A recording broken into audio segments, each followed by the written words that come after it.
It was not contagious. Oh, hi. Welcome to the Jib. This bi-weekly podcast about the many and varied schemes of the many and varied U.S. law enforcement and intelligence agencies, organizations, and committees, and how they are stupid and funny.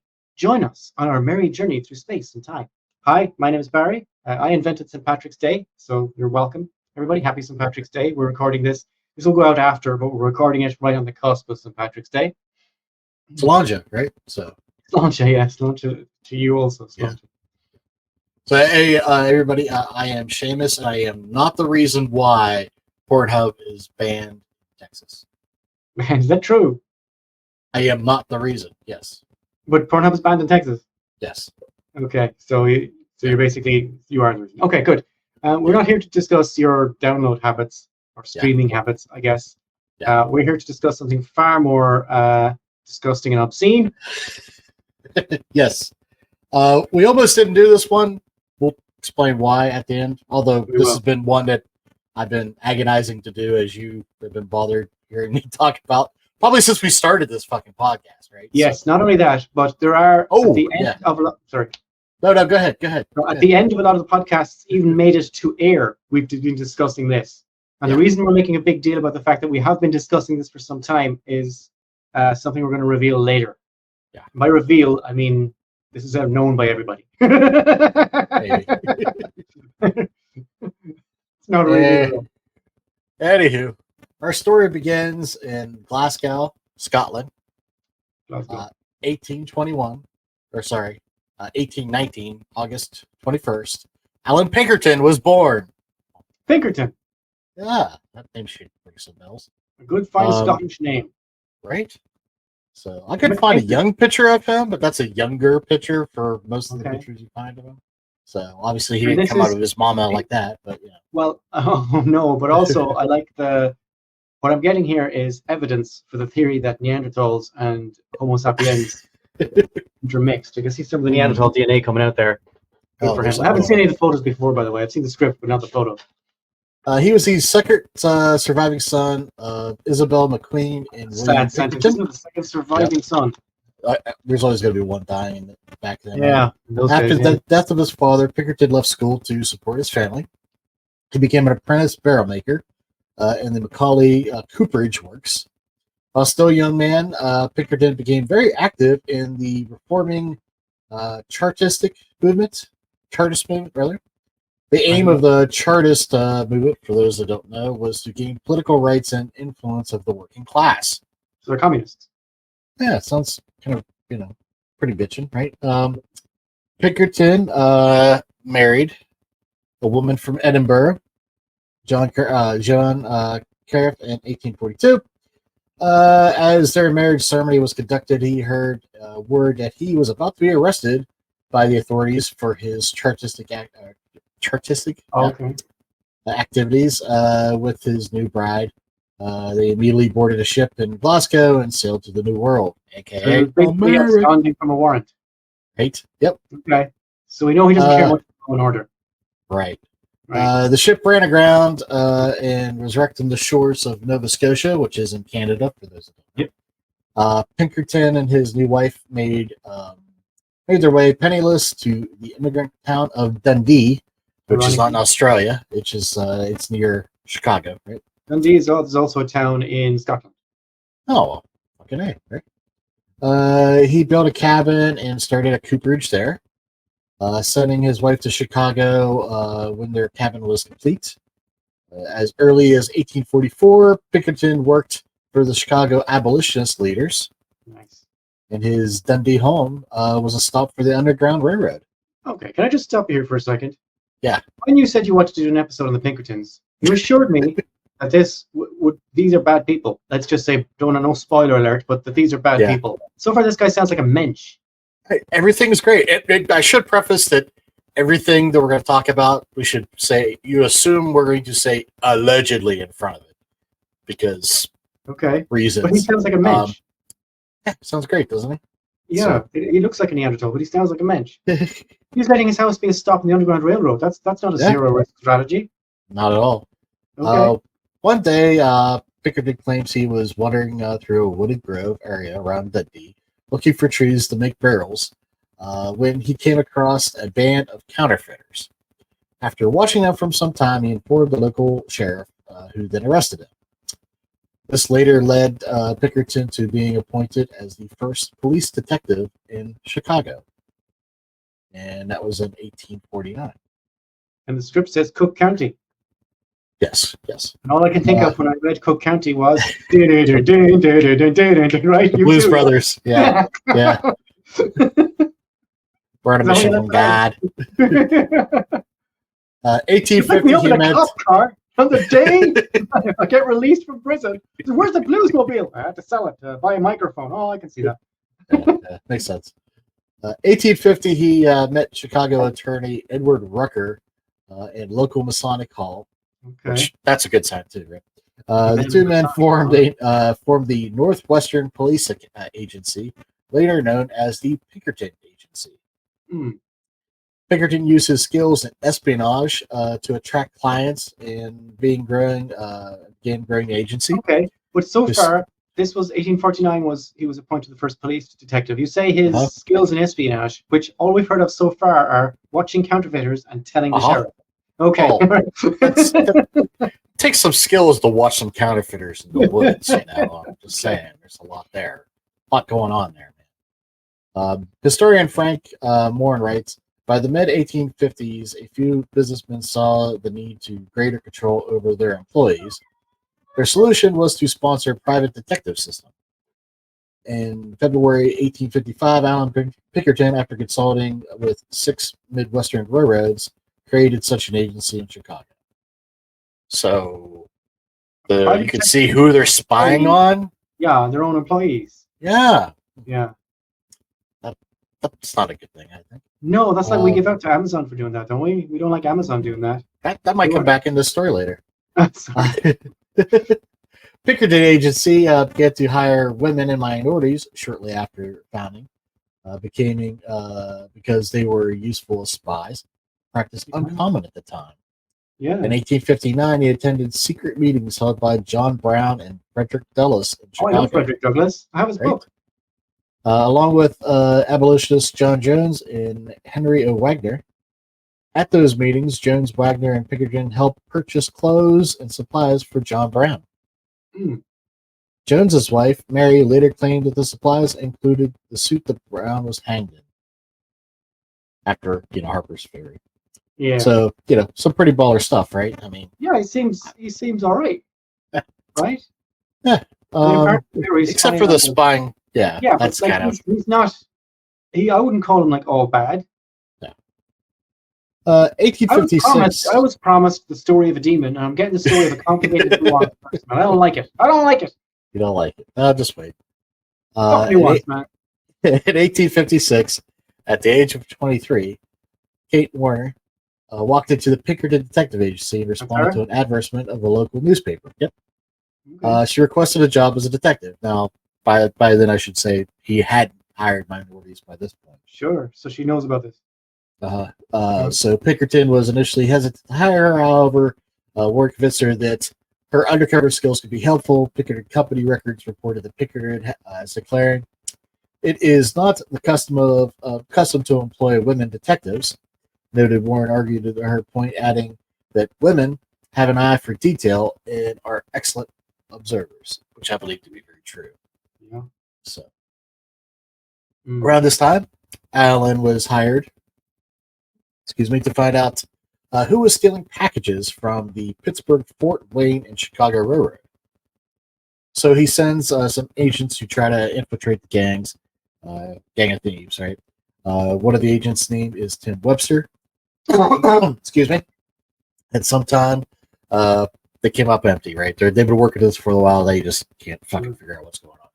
Or at least they think they know who's doing it, but they can't, substantiate it. So Allen puts marked boxes with goods on the train. Sure enough, the train agent reports them to be stolen. Webster then claims that he can identify the bandits. This is because Webster took the boxes to the houses of the suspected bandits, persuaded them to store the boxes for him for just a little while. Then he helped lead the raid on the house that found the stolen goods. Okay. So they got their perps before they got their evidence. Hey! Sorry. Now Webster did this based on instructions from Allen, who had given him. Allen told the detectives should go in with the thieves if you deem it necessary to maintain his standing, and to go in and commit a crime, not to reduce the crime that has made me willing to steal or commit. Yeah. Sorry, or to even go commit. Yeah. So I don't know, Barry. This sounds kind of familiar. I mean, It sounds like something the episode we did on the guy who hired the Newburgh Five. Yeah. It's not like a Newburgh Five episode because the guy did exactly that thing. Yeah. He found his criminals before he discovered the evidence, which is not the way you're supposed to do it. Yeah. He took the evidence and found some guys he wanted to put the evidence with, and then said these guys are guilty. Yeah. He doesn't work for that. It's entrapment. Yeah, he sort of framed the case properly. Yeah. Right, but let's say now... Heavy on the frame? This is really entrapment, because to be entrapment, really, you have to say that without the influence of Tim Webster, this crime would not have been committed. But right, if we were robbing stuff from the train anyway, then maybe it would have happened anyway. I don't know. What do you think? Maybe. Would you call that entrapment? I don't know. I would say bullshit. it sounds very COINTELPRO-ish. So. It does. It sounds COINTELPRO-y. It does, yeah. It does, yeah. The thieves were arrested, and the news went viral. Oh, I don't have to, in the script, thieves is in... Yeah. Yeah, thank you for pointing it out. Pinkertons had his first big bust, right? This goes big. Makes nationwide news, right? Yes. That they brought these bandits to justice. Now, what didn't get much circulation outside of Pittsburgh was how statements were recanted at the trial and the charges were dismissed. But by then, it didn't matter, right? So those guys were not the robbers? Guess not. Well, why would they recant the statements unless... Well, because they didn't... The people claiming to see what they saw said that they didn't see it because they didn't want to testify. So they probably got the wrong guys, it sounds like. Maybe. I mean, maybe. Yeah, what's with this attitude? Did they get the wrong guys or not? Don't put me down on tape as saying it. The statements were recanted at trial. That's all we can say. Yeah, we'll just go with that. So there was this war that Axl Rose would eventually sing about. You may know, North, South, over... Oh, yeah, November some sort of War, states. Yeah. States something or other. Yeah. So anyways, during the early years of that war, Allen was held... he claims to be the head of intelligence in the Union Army. Okay. There's some dispute whether he actually was, but that's a lot of Allen's stuff. It's you got to assume that there's a lot of bullshit. Yeah. It is during this time that he headed off an alleged plot to assassinate Lincoln in Baltimore. Failed. What's that? Failed plot. No, I mean Lincoln was assassinated, wasn't he? Right, but not at this point. Oh, success then. Yeah. Okay. So, and speaking of, here's a. I know that guy. Yeah. Yeah. And do you know who the two guys are either side of him? Yep. So you got Grant on the right of Lincoln and Pinkerton on the left. Is Whiskey Pete. Yep. His personal Jasper, who would just do rolls on the ground and make him laugh. I mean, that might have been some cosplay. I don't know. That's a big ass hat there. Right? Mm. So anywho, they uncovered this plot, which supposedly Kate Warner, the woman we talked about before, uncovered it. On Allen's instructions, Abraham Lincoln rode from Harrisburg to Philadelphia by a special Pennsylvania Railroad. From Philadelphia, he went to Baltimore by a special Philadelphia, Wilmington, and Baltimore train on the night of February 22nd to 23rd. This change in travel was to avoid the previously published travel plans of the president. Yeah, cool. Pinkertons, what's that? Standard bait and switch. Yeah, good call. Yeah. Why would you publish that? This makes no sense. Why? The Pinkertons claimed that Kate Warren did not sleep a wink on the overnight trip from Pennsylvania to Washington, D.C. She had that's a bit of a scandalous thing to say. Yeah. Okay. She didn't get a wink of sleep. Let me tell you. Wink, whack, dodge, dodge. The disguises provided by Warner that night enabled Lincoln to make it through Baltimore without recognition and to take a seat in the White House. Nice. Before going on any further, though, just I couldn't find the disguises she wore that night, But we Okay. saw a picture of her before. Yes. This is her as an officer, Oh, nice. right? That is effective.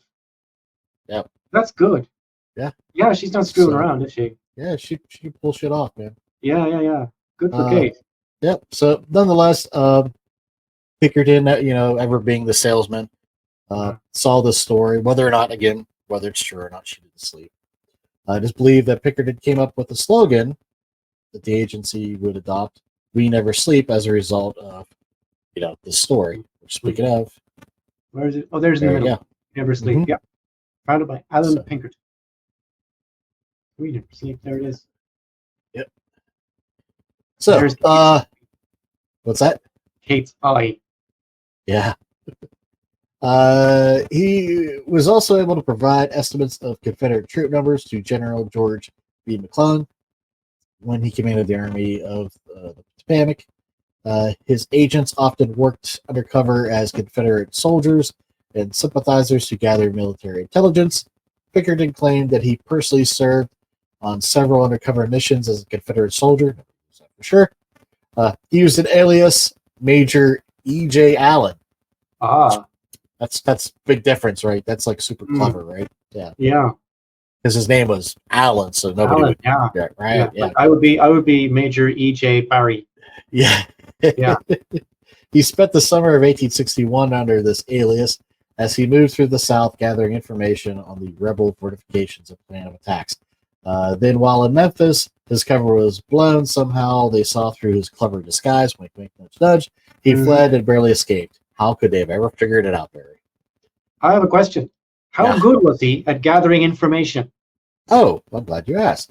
Well, military historians have been strongly critical of his intelligence that Pinkerton provided, which for the most part was undigested raw data. In the view of T. Harry Williams, Pinkerton worked as the poorest intelligence service any general had ever had. It's a fucking slam, isn't it? Yeah. Pinkerton's estimates of the rebel troops' numbers derived from his credulous interrogations of Confederate prisoners, deserters, refugees, and escaped slaves and civilians, unused to counting large bodies of men.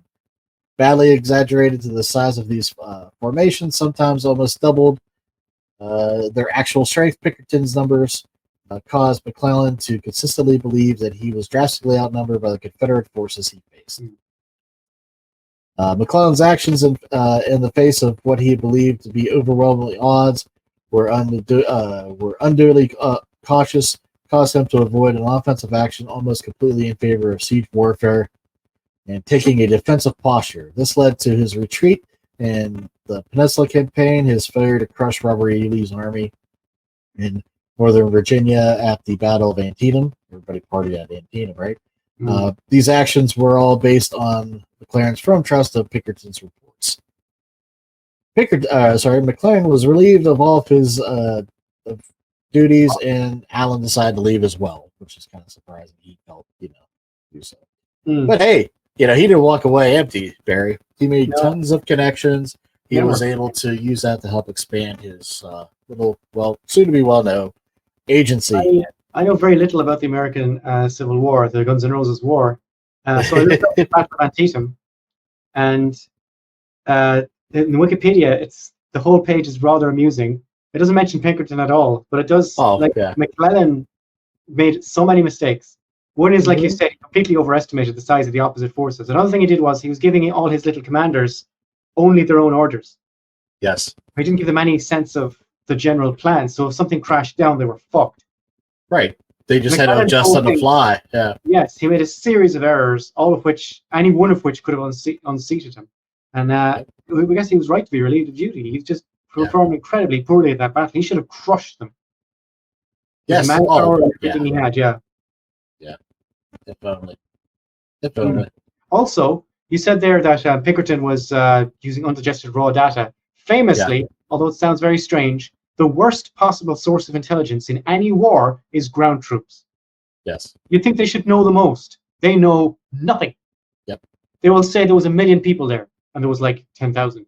They don't understand. They also don't know why they're fighting. if you ask what you're fighting for, they say, "Oh, we're liberating this city." No, this is a strategic asset. They don't know what's going on, right? You think they should know the Yes. best because they're there in the. I was in the war. I was on the front in World War One. I know exactly what was going on. No, we have to That's wait for why- 20 years to get the historians at it. That's why scouts and people of those ilk are trained and they Yeah. understand as much as combat is. Say an Scouts, they can upper do the math in officer. their head. you know, They can do the math in their head. They don't. They Right. don't just say a million. Yes. Mm. So good points there. Here.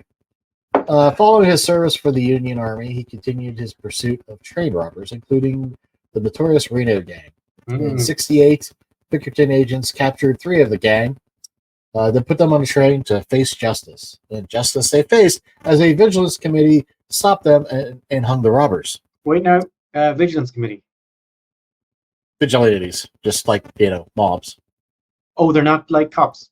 Yep. Just a gang of people. Yep. Okay, carry on. Then 3 other members of the Reno gang were captured till they have them hanged by a vigilance committee. Hmm. Some others, members of the gang, fled to Canada. They weren't going to agree to any sort of extradition, but then they finally agreed that, hey, if you get extradited, you'll be safe. Nothing's going to happen to you, right? And of course, as soon as they returned, they were also hung by a vigilance committee. Bummer. Alan spins this, of course, as, hey, it's a success story for the agency, right? We got the people, right? We got the fuckers who were wrong. So, rival accused, a rival accused him of being involved in these hangings. Of course, he denies it. Why, of course, who would deny this guy? Okay. Do you think he arranged the mobs then? Well, funny you ask. Years later, it was discovered that Alan had planned the lynchings. He wrote letters about having to deal with an ex-employee who was blackmailing him for $5,000. Okay. This is what happens when I don't read ahead. Yeah. Okay. Yeah. His rival. 3 separate lynchings. Yes. Okay. It's also worth noting that the same rival we're talking about is somebody who kept on squashing various points of the Lincoln assassination story, basically saying it was all hoax too. So. Meaning the lady who stayed awake all night. Right. Okay. Let's skip ahead. Oh, here we go. Shortly afterwards, Alan was hired by the Railroad Express companies to track down outlaw Jesse James. Jesse James. Yeah. But after Pinkerton failed to capture him, the railroad withdrew their financial support, and Pinkerton continued to track James at his own expense. After James allegedly captured and killed one of the Pinkertons' undercover agents. This is supposedly the reason why they fired him. But, of course, to Alan now it's personal, right? Yeah. So he gets some intel that Jesse and his brother Frank were at their mother's house. So he sent some men and told them, quote, above everything, destroy the house, let them, and take no risk, burn the house down. The IDF protocol. That's it. Yes. Yeah. January 26, 1875, Pinkerton agents went to the house and threw a handmade bomb into the house.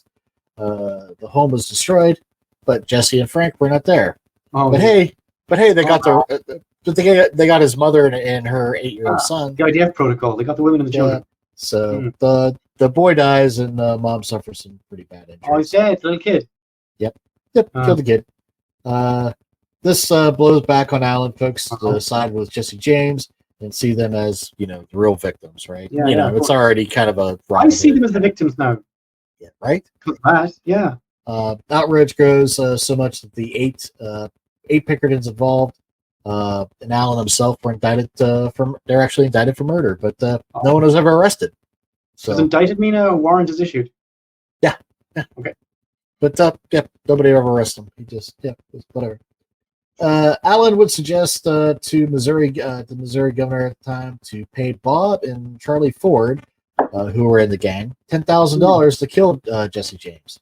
Okay. As you may know from the documentary starring Brad Pitt, Bob Ford would kill Jesse James 10 years later, and he got the reward money, and he also toured doing a one-act show reliving how he killed Jesse James. That's a lovely movie.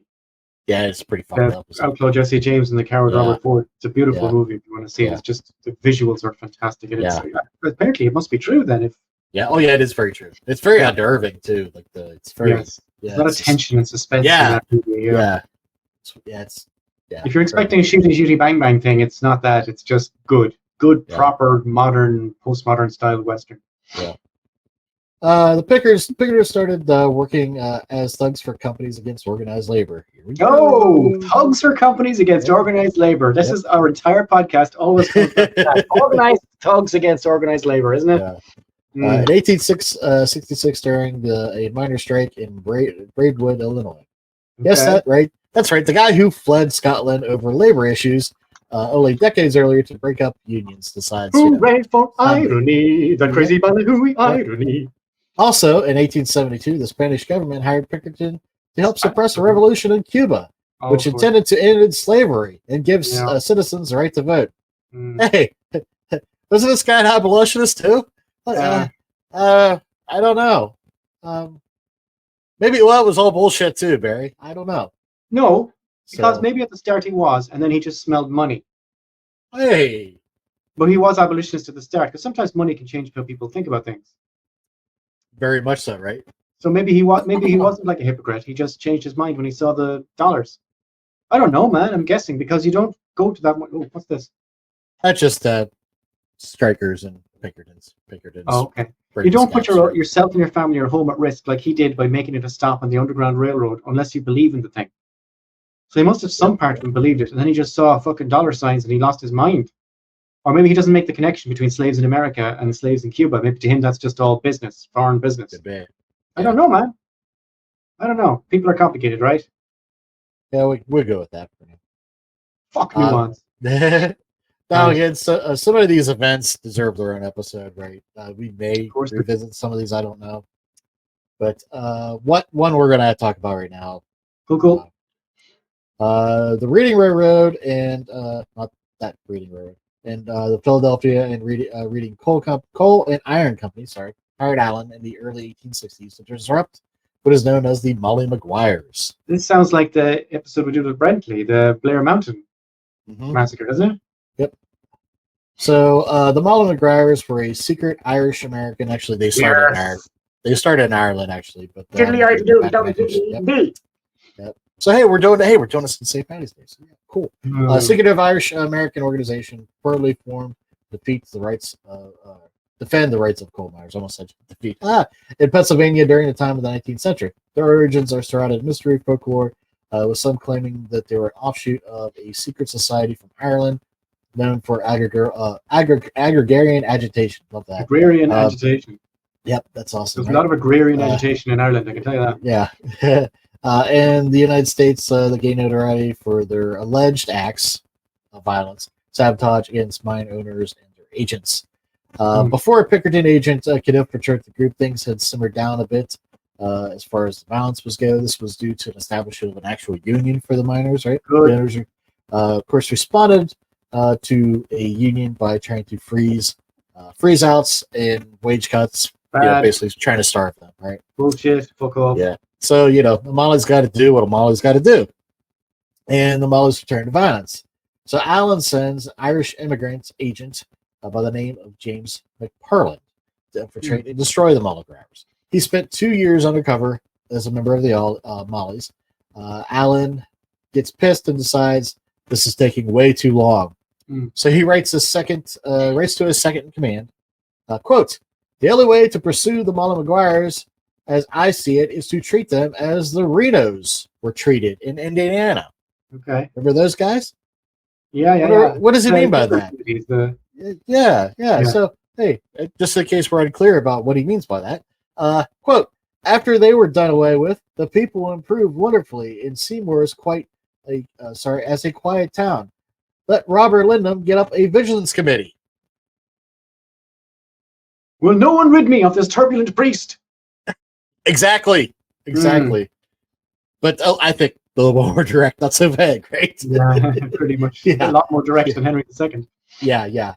December 10th, 1875, men burst into the home of the O'Donnell family. Now, the families was suspected of being linked to the Mollies. Miss O'Donnell was pistol whipped, her son-in-law beaten, and her son was shot multiple times in the head. Yeah. McFarland suggests the remaining Mollies should be identified, that he had identified by then, right? Should be arrested and not assassinated. Mm. 19 men were arrested, convicted, and executed, though. So kind of worked out in the end, right? Mm. Of course, you may be surprised to hear this, Barry. But years after their execution, it was determined many of these violent acts were actually attributed to the Mona McGuires were done by the coal companies themselves and their agents. Agents may being the Pinkertons. That would be a false flag operation. Maybe, huh? Yeah. In 1979, Pennsylvania Governor Milton Shapp granted posthumous pardon to Blackjack Kehoe, who was portrayed by Sean Connery in that documentary. Proclaimed his Anytime innocence. it's a movie, you always call it a documentary. his innocence, which he proclaimed his innocence to his death. After an investigation by the Pennsylvania Board of Pardons, they recommended the pardon of Kehoe. Shapp praised Kehoe, saying that the men called the Mona McGuires were martyrs to labor and heroes to the struggle to establish union and fair treatment for workers. Okay, so but the governor, the governor's on their side. Yeah, you don't hear that very fucking often, do you? Right? You don't. So this, of course, didn't help the Mollies or the labor struggles after the executions. After the executions, it doesn't do much good. Yeah, yeah. The convictions and executions of the Mollies were seen as validation for the claims of the companies who vilified unions and strikers. Yeah. This became the model for the Pinkertons' actions going against labor going forward. I don't like hearing about that. No. Yep. It also reminds me of some other things we've covered, Barry. Right? Sorry? The Blair Mountain episodes, right? Yeah. Yeah. And also COINTELPRO. So. And COINTELPRO again, of course. Yeah. Yep. So now Alan takes to writing. He's going to be a writer. No, come on. I'm a writer. Yep. Between 1875 and 1884, he publishes 17 books. 17 books.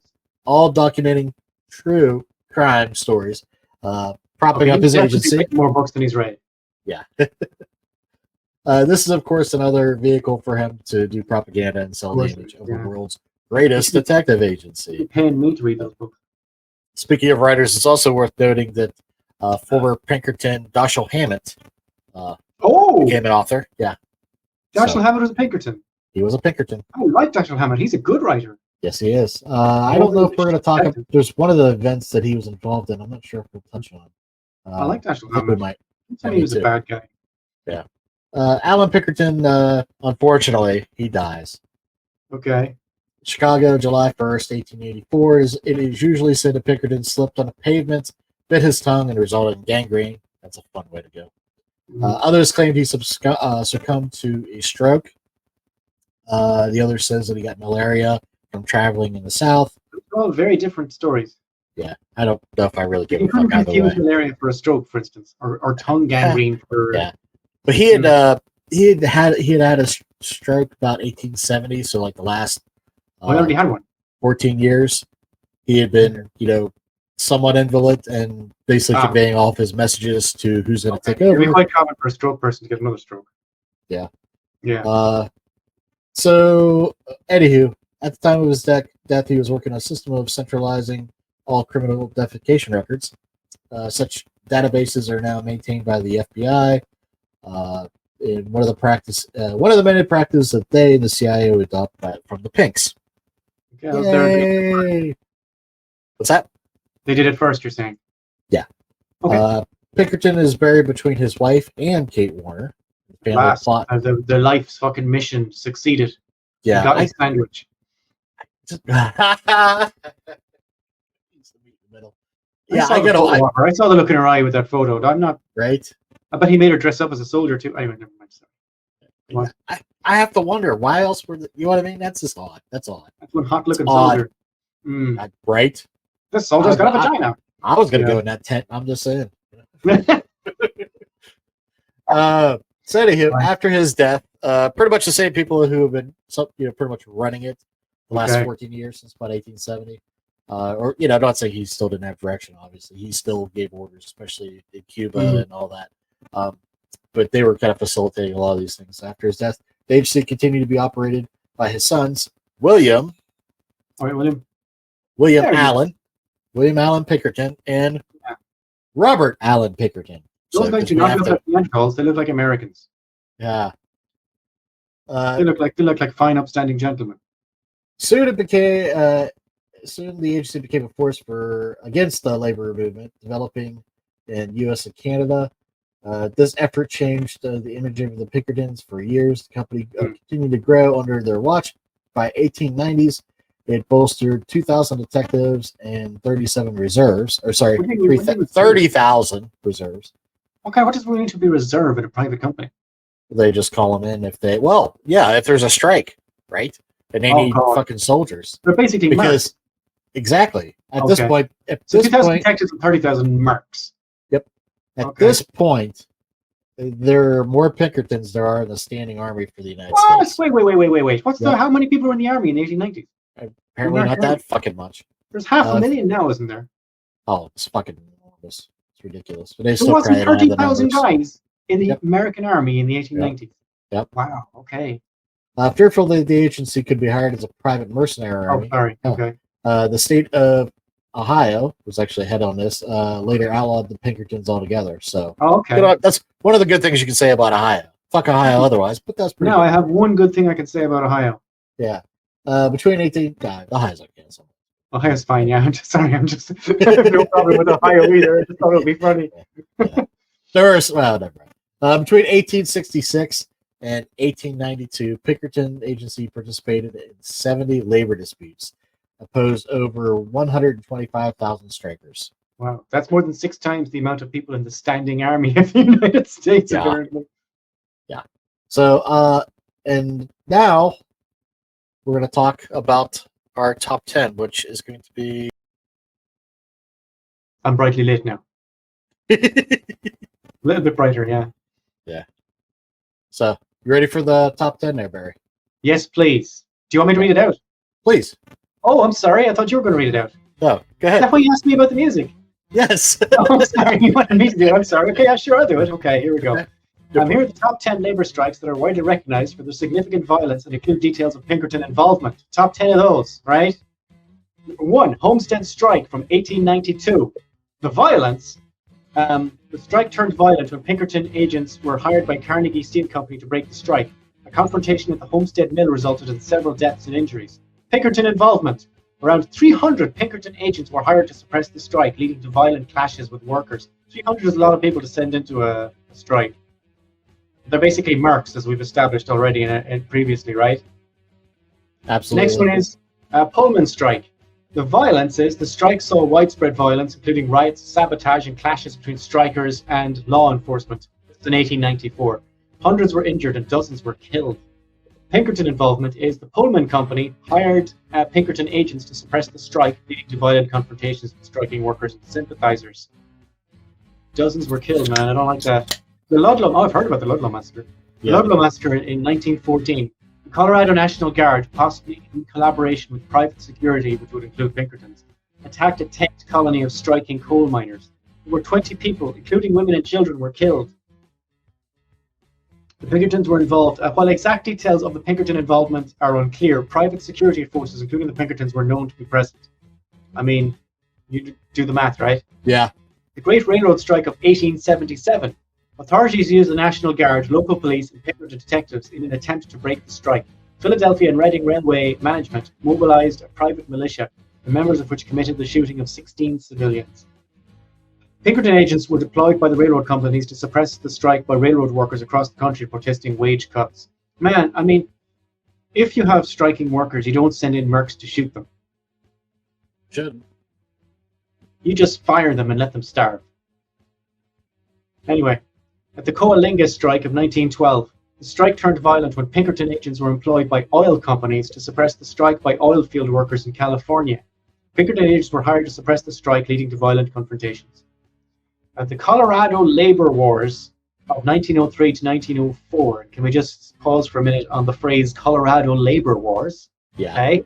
Yeah. A series of labor disputes and conflicts between mine workers and mine owners in Colorado, resulting in numerous deaths and injuries, is called the Colorado Labor Wars of 1903 to 1904. Pinkerton agents were frequently employed by mine owners to suppress strikes and maintain control over labor disputes. Maintain control by mowing the grass, right? Yeah. 1894, we have the Cripple Creek miners' strike. Hey, hey, the Cripple Creek miners' strike. Do, do, do, do, do, the overhanging tree. Pinkerton agents were hired by mine owners to suppress a strike by the Western Federation of Miners, seeking better working conditions, violent clashes. Pinkerton agents were deployed to suppress the strike. Pinkerton again. These basically are just the worst kind of fascist thugs. Good times. Good times. In 1877, we have the Chicago Railroad Strike. The strike involved widespread violence, including rioting, sabotage, and clashes between striking railroad workers and law enforcement. Dozens were killed and hundreds were injured. Railroad companies hired Pinkerton agents to suppress the strike, leading to violent confrontations. And I mean, it's hard to believe that this actually happened, isn't it? That all these things happened on American soil. This is only 10. This is only the top 10, folks. We could do at least 50 without a problem. Yeah, I know that. It's just hard to believe that this thing was just allowed to repeatedly happen. Somebody goes on strike and you send in violent, murdery, not even half fucking cops, like mall cops, to deal with it. Anyway, we're not done. Blackwater, exactly. What's the other name? The crowd? Blackwater and... Fuck. They have a different name now that they go by. Because that's all they did. They didn't stop using Blackwater like Obama said he was going to. They just changed their name, and he was okay, yeah, we'll send you to Afghanistan. In Russia, they have people called the Wagner Group. Right. And the Wagner Group do a similar thing. They're just like strike troops, but privately owned. Yeah, that are run by failed chefs, as I've been told. But they marched on Moscow last year. Do you remember that? Or 2 years ago? Yep. Yeah, that was funny. And then the guy in charge of the Wagner fell out of an airplane. If he just did his own Hell's Kitchen, life would have been different for that guy. Just saying. Reality TV is better than trying to do some sort of uprising. I mean, it didn't work out in Russia. I'm just saying. Think it through, man. Think it through. Right. We're not done though. In 1907, we have the San Francisco streetcar strike. Oh, the streetcars up and down the hills. Yep. Pinkerton agents were involved in clashes with striking streetcar workers in San Francisco. Streetcar companies hired Pinkerton agents to suppress the strike, leading to violent confrontations. I feel at this stage I could just copy and paste the phrase "leading to violent confrontations." Yeah, pretty much, right? Yeah. In 1886, this is the last one, I think. In 1886, we have the Bayview Massacre. During a labor protest in Milwaukee, which means the good land, Pinkerton agents were involved in a violent confrontation with striking workers demanding an 8-hour workday. Oh, come on, what's wrong with demanding an 8-hour workday? Several workers are killed. Oh man, Pinkerton agents were hired by industrial interests to suppress the strike, leading to violent confrontation. And that's the top 10 Pinkerton-related strike busting. And it's just a depressing read. The history of labor in the United States of America is compelling, but it is basically littered with the dead bodies of striking workers. Depressing. It is depressing, but people need to hear these things. So when you hear things like modern companies, like, do you remember when you're old enough to remember this? Maybe some of our people, maybe you're not, but myself and Seamus are old enough to remember how Reagan dealt with the air strike, traffic control strikers. Yeah, he just shut them all down. He just said, right, you're all fired. All of you are fired. Like it's an American tradition is fucking up strikes. Like what are you supposed to do if you're a worker? You want better conditions. Oh, leave and go work somewhere else. Dude, that's not how capitalism is supposed to work at all. Anyway, never mind. That's the top 10. Back to you, Seamus, in studio. It's all good. No, it's really not, but yeah. So again, we cannot give enough info on each of these events. Were you serious when you said at least 50? Is that true? 50? There's at least, we know from what I just read, right, from 66 to 92, there was 70. 70, okay, cool. But there's more. Trust me, they don't stop after 92. We'll talk about yeah. Well, in the Brentley episode, we discussed different episodes where this happened as well, if you remember. Yeah, and actually, whenever I was looking up the list, that the Blair Mountain camp they were actually there too. They came in later. Yeah, they came in later. They came in as like a reserve to help the Baldwin Felts and the other police. Yeah. Anywho, if you're interested in the history of labor, we did another episode called the Blair Mountain Massacre, which is incredibly interesting. Same kind of stuff, but interesting. So we can't just put this next bit we're going to talk about. We're going to be super summary, just like we did them all in the dryers. Super summary. Yeah. So anyways, one of the most infamous clashes involving the Pinkertons was the Homestead Strike of 1892. Dashiell Hammond was apparently there, by the way. Okay. This conflict erupted at the bloody script, did you? Huh? No, I didn't. You didn't put that in the script. This conflict erupted at the Carnegie, as an Andrew Carnegie, by the way. Yeah. And he always tried to say he was like, pro-labor. He was involved in this as much as Henry Clay. He's described as a philanthropist. Oh, yeah. He that was all to cover his bullshit. He was the anthropist involved was not in a union. Then he would fill you, as long as you're a non-unionized anthropist. Exactly. This conflict erupted at the Carnegie Steel Company and Homestead Mill in Pennsylvania, which is near Pittsburgh, PA, not far from me. Workers frustrated by wage cuts and deteriorating working conditions organized under the Amalgamated Association of Iron and Steel Workers. When negotiations broke down, the company led by Henry Clay Frick, brought in about 300 Pinkerton agents to break the strike. Mind you, what the strikers were asking for would have cost the company about $20,000, which would have been butt white money, right? But no, we're gonna bring 300 Pinkertons on a fucking barge to fuck your world up. Yeah. There's zoning violence. Several workers and Pinkertons were killed. Which actually, as far as the strike went, the fucking strikers won because the barge, they were being pushed by a tugboat, and whatever, all the people, they were ready for them to fucking come. They had a fucking cannon and were fucking shooting at them from the shore. The workers, the union guys. Yes. And the fucking tugboat was like, fuck you guys, and cut loose the barge and left. So the guys got their wages back in their better conditions. Yes, so the fucking, but what the shit. It didn't last. Oh. The resulting violence left several workers. Yes, I already read that. Unfortunately, dealt a significant blow to the labor movement in the steel industry. Come on.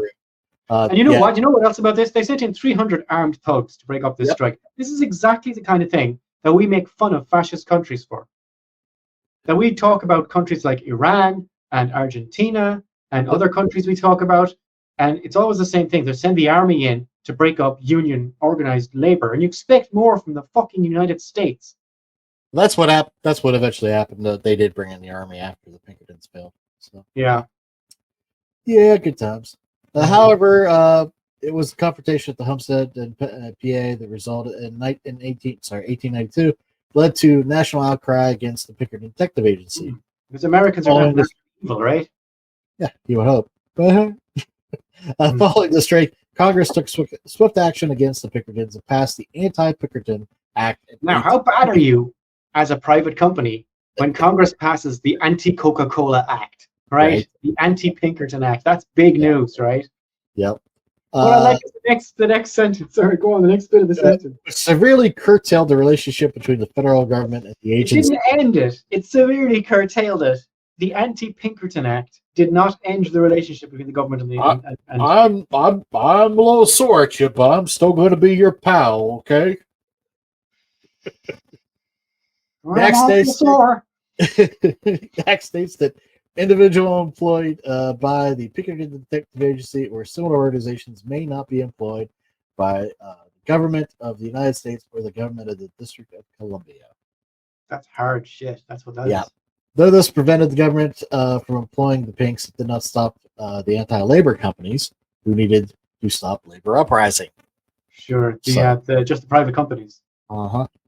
Such was the Pullman strike in 1894.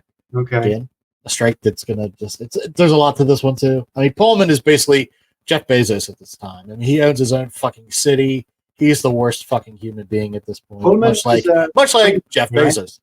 Sorry? They're a train company, right? Yes. Right. Yes. The strike was led by American Railway Union, the ARU, against the Pullman Company, which manufactured railroad sleeping cars. Was sparked by wage cuts and layoffs. The ARU was led by a hero, should be a deity, should have statues of this man, Eugene Debs. I've heard of Eugene Debs. Yeah, he's fucking badass. Called for a boycott of all Pullman cars, disrupting rail traffic across the country. And the federal response, the federal government, at the request of the railroad industry, deployed over 12,000 troops to suppress the strikes. The Pinkertons were also enlisted to assist the breaking. All right, so wait now. 12,000 troops, you mean federal troops? Yes. 12,000 troops. It could be troops, it could be some sort of militia gathered, right? Because Okay, we're because still not, yeah, before it says that the entire standing army was not 30,000 people. right, So if they're right. So sending in often, their entire standing army to yeah, this one thing, okay. Remember, it's good to keep bringing up the Battle of Blair Mountain. And yes, remember that Deputy Chafin, or yes, Sheriff Chafin, he would deputize a ton of fucking policemen, that is what right? you said. Yes. And basically, it was that kind of standing army, right? Okay, So so a you lot of had a these lot of that. Yeah, deputized. and then the federal government would also go in and say, "Oh, hey, you're a cop and you've been deputized. Guess what? Now you're a federal marshal. Blah blah blah. You can do Okay, X, Y, and Z." so it wasn't necessarily army troops. Right. Okay. So just different thugs. Mm. Different thugs.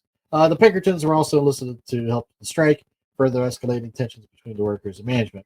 Mm. Pinkertons involved in a number of numerous other labor disputes, and often employing tactics of infiltration, surveillance, intimidation against workers and union organizers. That's Their COINTELPRO. agents, yes, Yeah. yes, their agents were known to infiltrate unions, gather intelligence, and disrupt organizations. Their efforts. And in some cases, they resorted to violence, coercion to suppress strikers and protests. In addition to their involvement in strikes, Pinkertons were implicated in several controversial incidents and crimes against labor. One notable, of course, we just talked about some of these, the Ludlow Massacre. During the coal miners of the strike, the Colorado National Guard acted in concert with the company. Possible agents, Pinkerton agents, were also involved in attacking tent colonies, striking miners and their families, resulting in the deaths of 20 people, including women and children. So, Pinkertons like the IDF. Let's talk about IDF protocol. Yeah. Yeah. So, now, pardon me for some technical things here, real quick, guys. So let's talk about an X. Oh my god, kill me with that song. Let's talk about an ex-Pinkerton, Charlie Siringo. He joined the Pinkertons in 1866 what a and dapper worked as a gentleman he detective. is. What's that? I said, what a dapper gentleman he is. Oh, he's very Also, dapper. I like the way he's showing me the gun, as in, like, he just asked me to help him with something, and I said, no, I can't. And then he's like, are you sure? I'm like, okay, I'll do whatever you tell me to avoid being dead. His experiences within the agency exposed him to various incidents of corruption, misconduct, and criminal behavior. Okay. In 1909, Siringo, who had at that point, since retired, he wrote a book called Pinkerton's Cowboy Detective. In his memoir, which was published in 1912, he detailed observations and allegations against the Pinkertons. One of the most significant claims by Siringo was regarding the agency's involvement in legal activities, including bribery, extortion, and collusion with criminal elements. Siringo accused the agency of using its power to influence, manipulate legal proceedings, and protect the interests of their clients, often at the expense of justice. Well, you just said that like a bunch of them got indicted for murder, but no one got charged. Right. Isn't that interesting? That has to be a manipulation of legal proceedings somewhere, right? You would think so, right? Moreover, Siringo highlighted the Pinkertons' role in strike breaking and suppressing labor movement. He criticized the agency for its ruthless tactics against striking workers, which he also took a part in. We'll talk about in a second. And accused them of instigating violence and unrest to further the interest of corporate clients. Siringo's first-hand accounts of the agency involvements in strikes, such as the Homestead strike, which he was at, the Pullman strike, and provided variable insight into the Pinkertons' tactics and strategies.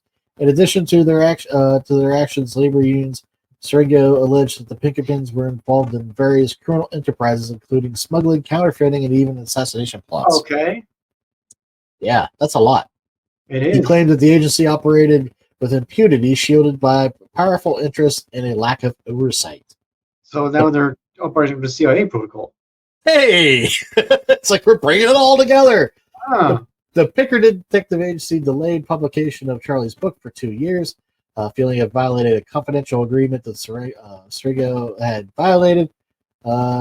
So he had to manipulate and deleted their name from the book and elsewhere in the book. Thus, Pinkerton's Cowboy Detective became a Cowboy Detective, and the names of the characters were fictionalized. Okay.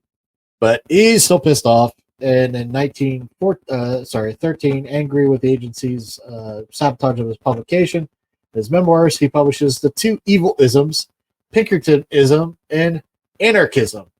Not crazy about that title. A revealing chronicle of What's that? An odd title for a book, yeah. Right? A revealing chronicle. Well, thank God it was short though, because back then that would go on for like 12 more pages. Yeah. It's just the title. Revealing chronicle of Pinkerton's methods in deception. Sergio writes that he had been instructed to commit voter fraud in the re-election campaign, and Colorado Governor James Peabody. Quote, I voted 8 times per Pinkerton supervisor McFarland. You might remember McFarland from the I remember McFarland, yeah. McFarland's orders 3 times before the same judges. So the judges, implying the judges were in on it.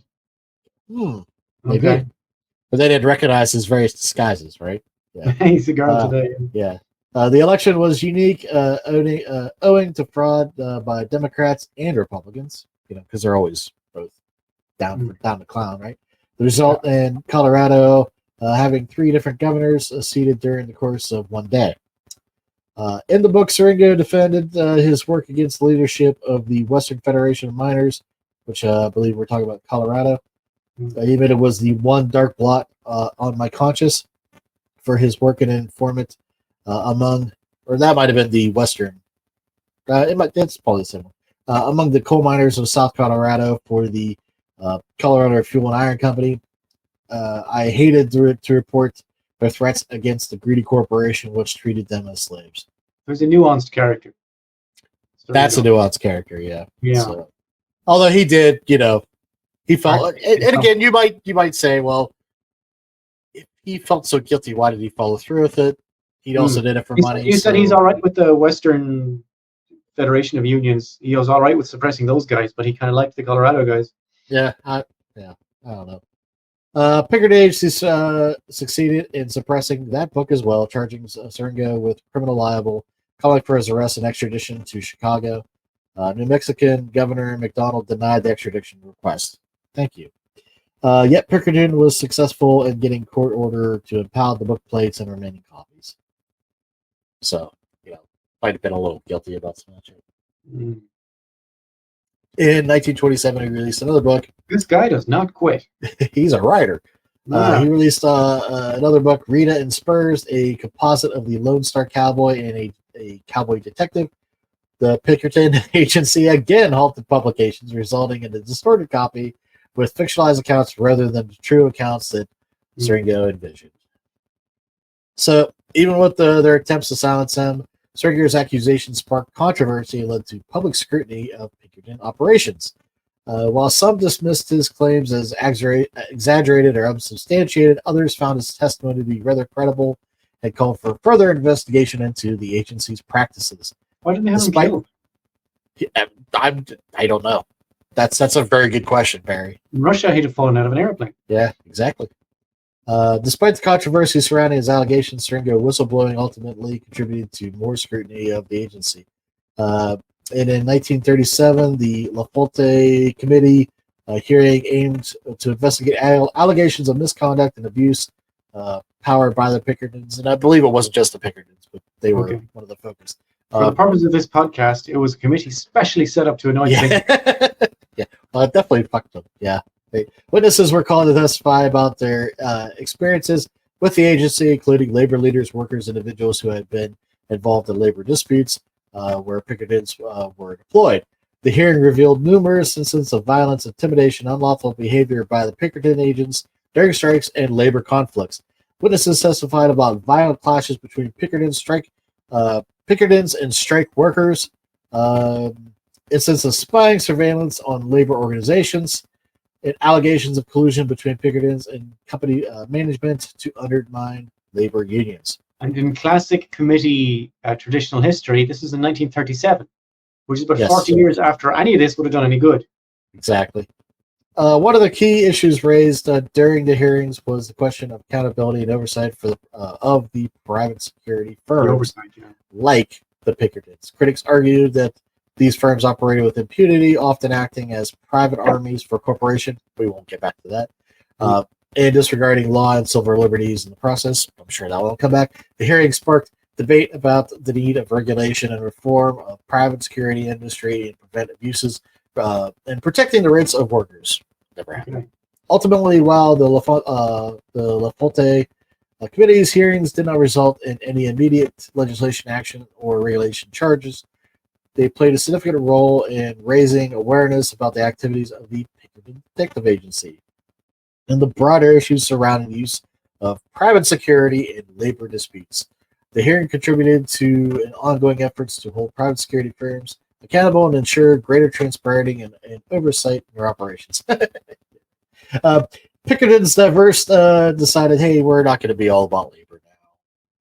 Trying to mix shit up, right? So, because of the hearings being published and all that, the Pinkertons' crime fighting duties had largely been absorbed by local police forces, because now there actually are police, because when this started, there really wasn't much of, that except for local sheriff's posses and marshals. Agencies like the FBI, you could also say the CIA. The company lived on the private property firm and guard service, however, still operating totally under the shortened name Pinkerton. That is a company operating today. The company now focuses on threat intelligence, risk and management, executive protection, and active shooter response. Boy, I'm glad we had the latter. So they're mercs. Yes. Yeah. But like that's the company that's operating today. That's their. Yep. That's today. They just kind of leaned in, right? So okay. Now the company, in 1999 was bought by Securitas. I believe that's how it's pronounced. I don't know. There's 3 red dots though. I don't like the look of that. Yeah. AB, a Swedish security company, for $384 million, which created Securitas Security Services USA. Today, the company's headquarters is located in Ann Arbor, Michigan. Now, in that's December, basically Pinkerton. They own all the Pinkerton stuff then. Yeah. Yep. Okay. So in December 2018, Securitas, whatever you want to call it, maybe issued a cease and disorder notice against a video game company, Two-Tick Interactive, over the use of the Pinkerton name and badge imagery in a video game you may have heard of or may have not, Barry, called Red Dead Redemption 2. I have heard of it. Yeah. They demanded royalties for each copy of the game sold, or that they would take legal action. Two-Take maintained that the Pinkerton's name was strongly associated with the Wild West, and its use of the term did not infringe upon the Pinkerton trademark, which is pretty fucking, come on. How many times does Pinkerton get named? It's fucking mentioned at Deadwood in the right usage. Probably the public domain now. Yeah. By April 2019, Securitas AB had withdrawn his claim, so didn't go anywhere. In 2020, you'll be surprised to hear this, Barry. They were hired by Amazon. Okay, not surprising. To spy on warehouse workers for signs of union activity. It was revealed in 2022 that Starbucks hired a former Pinkerton employee as part of their union busting efforts. I say former employee, Anyways, so yeah, now he works for Securitas AB. In 2020, Matthew Doloff, an unlicensed security guard contracted through Pinkertons, shot and killed Lee Keltner, a conservative protester in Denver, Colorado. Doloff had been contracted by the Pinkertons guard camera crew working for 9 News. They had been assigned to cover rival right and left wing protests in Denver. Keltner had told a cameraman to stop filming him. Doloff then approached Keltner. Keltner slapped Doloff before spraying him with bear spray, which I'm assuming is mace, just as Doloff shot Keltner. Good going. Doloff was arrested, investigated for first-degree murder, and charged with a second-degree murder. The charge was later dropped. Dropped? I don't know why. Okay. But I don't know if that's your stand your ground state bullshit. I can see why first-degree murder is very difficult to get on that. But second-degree murder, no. You would think, right? With those facts. Yeah. So, in 2023, so not long ago, Wizards of Coast. You leave WotC the hell alone. If it wasn't for WotC, I'd have nothing to do from 1993 to 1996. I love Magic the Gathering. They make those Magic the Gathering cards, Yeah, well, love we're that gonna game, talk. man. We're gonna talk about that. Wizards of the Good. Coast hired Pinkertons to seize No, a they product from the March of the Machine, the Aftermath card set for the trading card game. What's it called again, Barry? Magic the Gathering. From YouTube, Dan Cannon of Old School MTG, TG, who had Old received school them. Magic the Gathering, MTG. Received them in order from a local game store. Cannon published a video showing his contents on YouTube ahead of its release. Pinkertons used intimidation, threats of detention, arrest, fines, and jail to force compliance from Cannon. According to Wizards of the Coast, this was done after several attempts had been made to contact the individual in private with no response. Fuck that noise, Hey. man. No, forget it. I tapped 2 blue and counterspell that entire paragraph. Hey, the guy didn't answer the door, didn't answer our calls. What else were we supposed to do? And I tim you for 1 at the end of your turn. Yeah. So, Untap. Upkeep. Draw. Ah!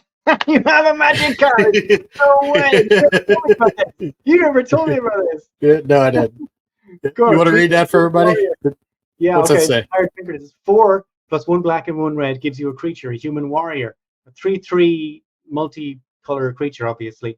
And it has raid, which means when hired Pinkertons enters the battlefield, if you attacked this turn, target opponent reveals their hand. You choose up to 3 cards from it, and they discard those cards. Oh, that's going straight into my Hypnotic Spectre deck.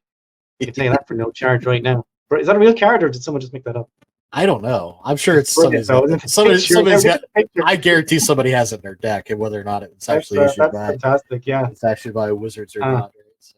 You choose But, up to 3 cards. Yeah, that's right. Fuck you. You're going to lose that card and that card. You blue white bastard. So, Right. Okay.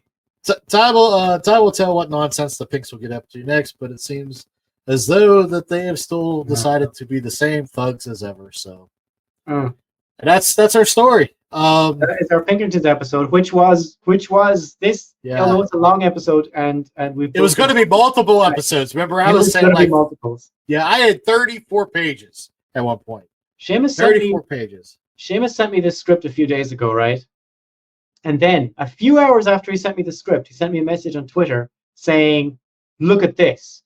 And there's a podcast. We kind of tried to. But we had already said we were doing this. We already said we were going to do this, right? So we tried to be in the style of podcasts like the Dollop and Behind the Bastards, right? That's fair. But the Dollop have a Pinkertons episode this week, and we were deciding after all the work Seamus put into this. He's obviously has no idea what the Dollop are going to do next week, right? They dropped it right after he sent me the script for the Pinkertons, and he said to me, "Barry, he said we can't run. How are we going to run the same story as one of the podcasts that we're kind of in the same, what would you call it, the same semantic box as?" I wish we were, but yeah. And I said, okay, we have 2 choices here. We can leave it for a few weeks and do it, or we can do it now and fuck the police. And eventually we decided, look, just this, what they do is their own business. They're great. They're a great podcast, and we're going to do our own thing. That's all I can tell you. We just decided to blow through it. We're going to say, no, we're going to do it. And we did. This is our podcast. So if you've seen the Dollop, it's a Dollop, right? Yep. And that's just part 1, so they're going to do more. Who knows how many? And you've seen their Pinkerton episodes, and you're wondering, why are they doing? Why are these guys copying them or whatever? No. We had this script. I had this script in my inbox before the Dollop dropped. I can personally verify that.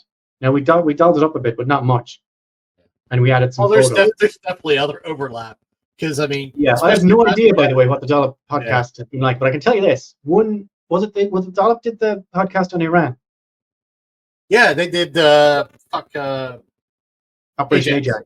Ajax. I wrote a thing on Operation Ajax. The Dollop did an Operation Ajax maybe 2 weeks after I did it. It was about a month. It was about a month after I did it. They did an Operation Ajax as well, and there was almost no. Yeah. Even though we're talking about exactly the same people doing exactly the same things at exactly the same time, there was only about 2 or 3 facts that overlapped. They were talking about something completely different that happened at the same time that I was. And maybe this is going to be the same with the Dollop's episode on the Pinkertons. I don't know. I'm afraid to watch it. But I hope you're all happy. You wanted a longer episode. I hope you like it. You wanted a longer episode. Fucking glad. Might be the longest episode we've ever done. Don't forget, because we still have to go. What's the news, right? Yeah. It's not over yet. So what is the news? Do you know what the news is? What?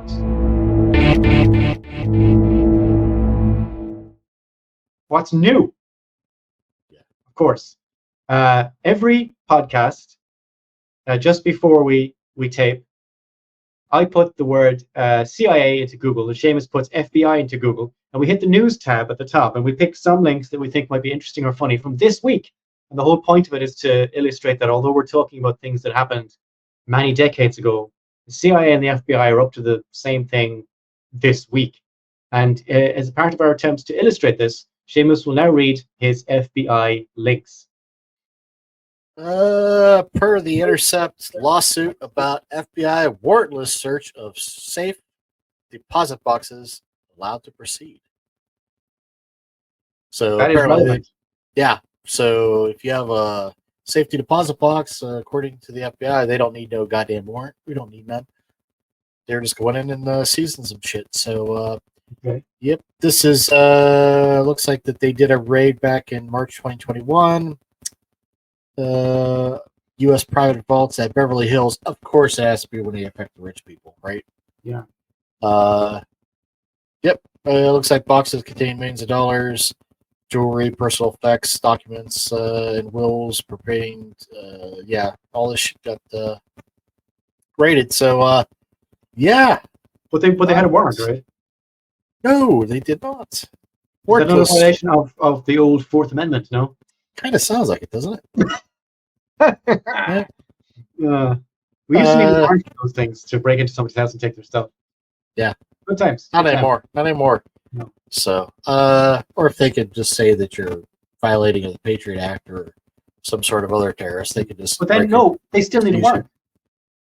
Oh, that's true. Yeah, but they don't need a. They could Like if detain they said you. I'm a drug dealer, they can't just break into my house because even if they have proof that I'm a drug dealer, they can't break into my house. They have to go to a judge, show the judge the proof, get a warrant, and then break into my house. That's true Yeah. process. So don't store your drugs in a safety deposit. That's what we're telling you. Yeah, leave your drugs outside the Yeah. house, preferably unmarked and unprotected. You'll be fine. Don't worry. Per Axios, congressmen pursue FBI and CIA files on Latino civil rights pioneers. This is a COINTELPRO operation that was done on, it looks like at least 3 Latino rights people. Yep. Here. And, geez, I think this is kind of. I don't want to. 1995, 2013. There, yeah. So some of this is on that. the rich period of COINTELPRO activities, 1995. I'm gonna bet at least one of these people was back in the 60s though, because I believe this was somebody. Because Latino rights was a big thing in the late 60s, certainly on the West. But I rarely like to say anything positive about our elected officials because they're usually all scumbags. But whenever they do stuff like this, I think it's worth giving them a shout. So Joaquin Castro and Jimmy Gomez are the 2 that are pushing this. Joaquin! Yep, they went after your buddy William Burns and Christopher Ray. Christopher, yeah. Well, that's the subsection. Wait, that's our little subsection. Burns yeah. notice. Oh yeah, we got to do it. We got to do some sort of graphic for that. I'm sorry, I haven't been able to. So, yep, that's what's going on. That's all I got. Now. I have got 4 links. Are we okay with 4? Do you think? That's plenty. Okay. In this week's, we have Burns notice. Okay, CIA Director William Burns attends a hearing of the Senate Intelligence Committee on Capitol Hill. CIA Director Bill Burns said Monday that reaching a ceasefire and a hostage deal in Gaza is critical to addressing the massive humanitarian crisis in the enclave. The reality is that there are children who are starving. So this is actually all right because the Israelis are constantly saying that nobody's starving. Yeah, that this is just all made up. Bill Burns went up on Capitol Hill and said the reality is that there are children who are starving. Was he sure that he knew where he was at when he was saying that? I mean, did he realize that he should be saying that to those people? Did he was being recorded? Did he know that? I don't know if you know exactly what's going on. I don't know if people know what's going on in Gaza, but apart from the genocide, humanitarian aid is being blocked by the Israelis. Not just the army, but also gangs of civilians. Blown up. They literally blew up some last night. They blew up some aid, but they also blockade on the roads, and not just army, IDF, but also gangs of Zionist civilians blocking aid from getting through. Some countries, Jordan was one of them, decided to airdrop food parcels into Gaza because the people are starving to death. When they dropped in the food parcels, Palestinians ran at the food parcels to get the food because they're starving to death, and the Israeli soldiers opened fire on them, and they killed about 100 Palestinians in this food thing. It happened again a few days ago. Palestinians were lining up for food because they're all starving to death, and the Israelis opened fire and killed about 50 of them. So at this stage, I don't know, anybody can look at that thing and think, well, Jesus Christ, maybe Hamas is onto something. I don't know, man. Anyway, sorry. Fucked up. It's fucked up. It's fucked up. Shooting people looking for food because they're starving to death is evil. Is not the word I'd use to describe that. There's something wrong with the idea. There's something wrong with them. They have a mental problem. Anyway, second link. All right, happier times. At the 2023 AI Summit, Central Intelligence Agency Director of Artificial Intelligence, Lakshmi Raman, discussed the importance of prioritizing AI in light of the mounting sophistication of near-peer adversaries like China and Iran's autonomous arsenals. You were talking about this 2 podcasts ago. You were saying that they're getting all met up over what China and Iran are going to do. But then you said, like, it's not really much more than I could do if I had like I could get like ChatGPT to write scripts, right? Another link. In the covert annals of Cold War espionage, few operations rival the audacity and technical ingenuity of Project Azorian. Veiled in secrecy for years, this clandestine mission orchestrated by the CIA serves as proof of the USA's resourcefulness and resolve during the geopolitical, this is obviously CIA positive, but they retrieved a Russian submarine from the bottom of the Pacific armed with live missiles. It's on the Eurasian... So hot for October. It is. Yeah. But it's also a great story, and it's a very interesting read. And the fourth one is the CIA allegedly launched a secret operation to troll Chinese officials and turn public opinion against them through leaked intelligence and negative news on social media. So they've basically been funding news media outlets to run anti-China stories, and also just to annoy Xi Jinping in particular. And the CIA declined to comment to Reuters, which could not confirm whether the program is still in place. Reuters said the operation, authorized by Donald Trump, operated beyond China and used social media to influence public opinion in Southeast Asia, Africa, and the South Pacific. China's Belt and Road Initiative, which gave grants and loans for infrastructure projects, operates in developing countries in those regions. That's it. That's all I got. Wow. China's Belt and Road Initiative is what, like, America goes, if America wants a country's stuff, they'll support a guy who gives it to them. And he's usually a fascist dictator. And he'll just open up the country to global investment, or whatever they call it these days, right? You heard about it from the Congo episode. That's essentially global investment. That what they do is they're going to take it. What China does is they'll go to the government and they'll say, if you give us all your stuff, we will build you a rail network, which is still kind of globalization and imperialization. But the African countries are a lot happier about that than they are about having all their stuff stolen, you know? Because then no matter what happens, at the end of it, at least you'll have a rail network, right? Right. So that's the Belt and Road Initiative. And they've been doing that all across Southeast Asia and Africa. Working with various countries on that road. It scares America because it reduces America's global power if the Chinese have more influence in those areas. So that's what that story is about. And you should definitely read that if you like. We can't have that. No. That's why you see that 2 stories ago, I said they described China as America's near peer. That's fucked up. They're near peer because they can't even bring themselves to admit that China might be on the same level when it comes at least to cyber. Or it might be in some ways beyond, right? Yeah, I'm sure that China's superior in many ways.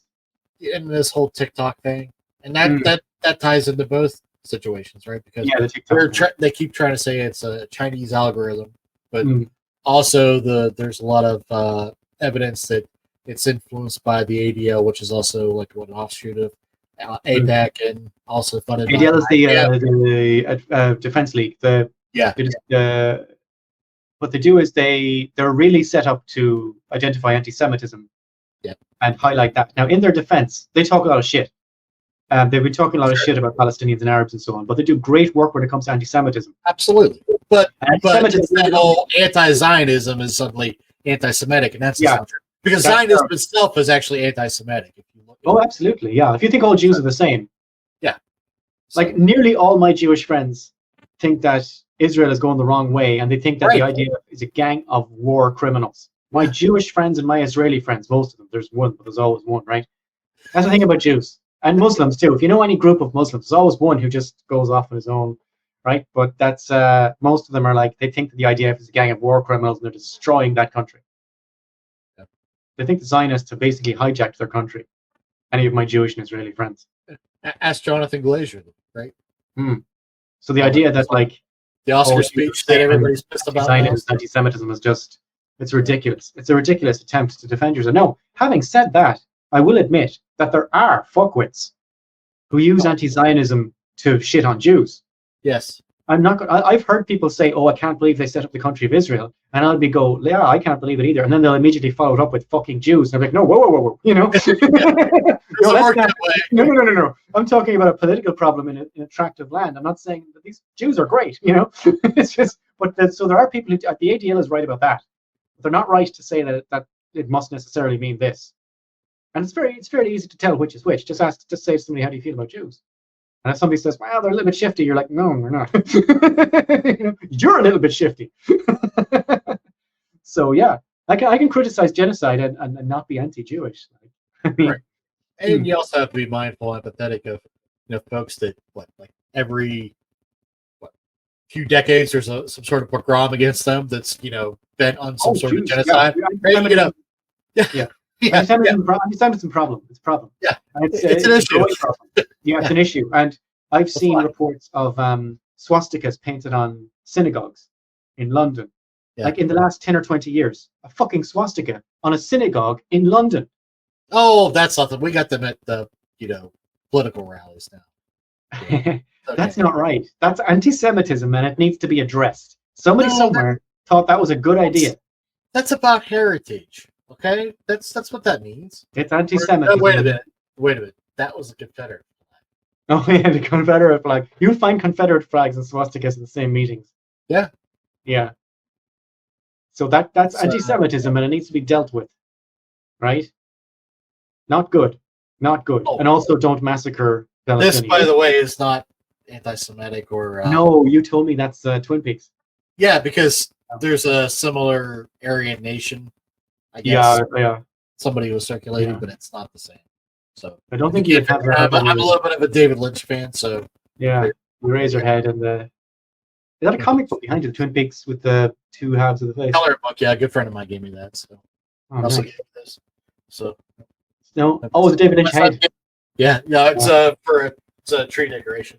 And then my son gave me the Eraserhead. So you see the Eraserhead guy? I was looking up. I didn't realize he's the same guy as the guy in Twin Peaks, the actor. Yeah, he looked completely different. I didn't recognize the same guy. Yeah, he kept that hair for 7 years, so they could. He kept that hair for 7 years. Yeah, while David Lynch was filming, and that's dedication, man. I was David Lynch, I would make sure to put that guy in every single movie I made after that. I think he did just about. He is. But wouldn't you? Yeah. 7 years, man. That's a hell of a commitment to that hairstyle. Yeah, he left us way too soon. Jack Nance, he was a good actor. Yeah. David had a lot. I should stop because we started talking about David Lynch with the year or another. No, we hadn't. We didn't. What did we do? An episode of Free Thought Profit about David Lynch? Yeah, we did. And it just went on for way too long, and nobody understood what we were talking about. And it was, how do you talk about it? You can't talk about it in a way that's sensible. You just watch the movie. Me and you understood. The other guy didn't appreciate it. We were talking to John Hamill, and we were trying to explain like the concept of art. And should I beep out his name when we? No, it's all right. I mean, he's allowed not to understand it. But I didn't know how to explain that. And he said, he thought it was just like pretentious art student shite, and I could get my child to do the same thing. And I don't know. I mean, I just love the movies. I love watching those movies. They make me feel a certain way. Right. Well, connected to a greater sort of sense of humanity. I don't know how to describe. How do you describe art? I don't know. Right. How do you describe modern art? It's difficult, right? And what? Going to terribly butcher this. Somebody tried to. The best explanation of Lynch's work somebody said once was, most artists will take an idea, like a founded script, a synopsis of something, and they base the entire story on it. Yeah. Where Lynch takes the emotion, invested in those elements, and based it on the emotion, and that's what you actually get, and that also leads to a lot of the confusion. Yeah. And also, it works. Like, and he said himself when somebody asked him to describe his movies, as soon as he realized they're sincere, he said himself, the best way I can describe my movies, he said, is a series of abstractions, which is exactly what you've just said. He's Yeah. basically taken a series of abstractions of emotional states and put images on the screen to try and help you say this is the emotional state, and it just pops. Yeah. I mean, how anybody could see those things as boring, I don't know. Like, haven't you ever had an emotional state, or an emotion that you couldn't explain, or a reaction to something? Oh, never mind. I can't explain art to people. Yeah. If you don't like it, you don't like it, man. You're allowed not like it. It doesn't make you stupid or anything. It's just The only thing that's scary is that reality is coming closer and closer to a David Lynch film every older I get. And yeah. that Like kind that of last series of Twin Peaks was just they should put that on a bloody spaceship and send it out and say this is what humanity is, right? Yeah. This is what the human race is. These 18 episodes or whatever of. Yeah, it's just a long fucking. Let the aliens work it out. Let them be like, oh, we get it. Yeah, these people are worth talking to. You know, it's just all emotional states and that's how they felt. abstractions of relationships between people. Like there's abstractions of that as well, and the nature between like reality, if there is such a thing, and whatever's going on inside your head. There's a lot of that in his movies as well. Like the very last bit of the last Twin Peaks episode is when he takes the girl back to her own house. Hey, careful now. You don't want to spoil it. David Lynch, a spoiler. Are you kidding me? If you haven't seen it, stop watching now. Yeah. He takes her back to her own house, and it's the actress who owns the house, like in real life, the set, in other words. Yeah, she's not even an actress. She's a real She's person. not an actress. She's just a lady who owns the house. I talked to her on Twitter. She's a fucking fantastic person. And she opens the door. Oh, what's her name? She lives in the house and then the girl just lets a scream out of her. The actor playing the role of the girl Shirley. scream out of her. Shirley has probably one of the greatest screams. Like, what else are you supposed to do? What would you do if your reality and your fiction and your dreams just kind of popped up? It wouldn't make any sense at all. David Lynch has a lot of that. Anyway, sorry, this isn't about David Lynch. I like his movies. Go watch his movies. Any of them. They're all great. Even Dune. I love Dune. Sorry, I was trying to look up. There she is. Mary Reber. That's who it's out. Yes, yeah. She's a great follow, and she's very interactive. So if you're a fan, she's not an actor at all. She just lives in the house. She owns the house. She literally owns the house. There's so much meta and breaking of the fourth wall. Yeah, and that it's deeply meta. And I think that was his intention right from the start. Yes. Twin Peaks is supposed to be meta. The more you understand the more television you watch, you don't have to understand it, but the more television you've seen, the more you'll understand what he's trying to do with Twin Peaks. If you've seen a lot of like cop shows, you'll understand what he's doing with all the cop scenes in Twin Peaks.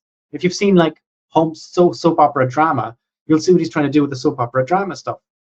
He's basically trying to break your brain with a series of abstractions, like he said himself, and it's brilliant. It's brilliant. Anyway, never mind. I'm not here to talk about it. Sorry.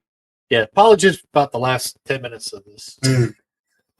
We better go before we end up just ruining everything. Yeah. So thank you for watching. You look below, back in 2 weeks. Yeah, you see the subscribing places. Good luck to all our friends. All that stuff, and we'll say. Well, what you got a tease for next week? For 2 weeks from now? I am planning on writing something about Stargate. Stargate. That's the tease. That's the tease, not the explanation. That's the tease. I'm not going to explain it. That's the tease. All right. See you, everybody. Bye.